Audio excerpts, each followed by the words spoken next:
دكتور، طب بما ان حضرتك بتقول زمن الحصه، طب ليه ما يكونش في دراسه اونلاين تبع وزاره التربيه والتعليم المدرس يكملها مثلا بعد المدرسه؟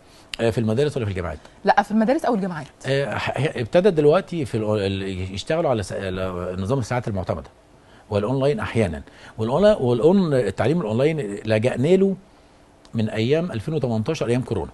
ايوه، ايام كورونا ابتدينا بقى. بس على فكره هو الاونلاين على مستوى العالم اثبت مش ناجح على طول، اثبت فشله. مش فشله برضو المميت، هو فشل بنسب. يعني هنعتبر المفروض احنا ناخد التعليم الاونلاين جزء مكمل للعمليات التعليميه جوه المدرسه، طبعا ما يبقاش هو الاساس.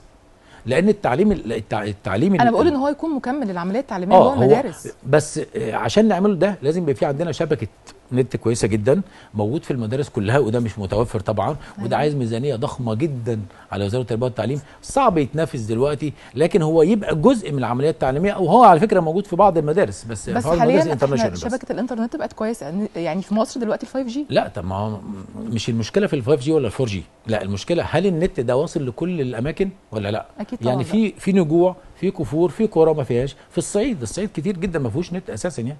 فبالتالي الاعتماد على التعليم الاونلاين بيبقى صعب شويتين لغايه ما يبتدي بقى يتعمم النت على مستوى العالم كله يعني.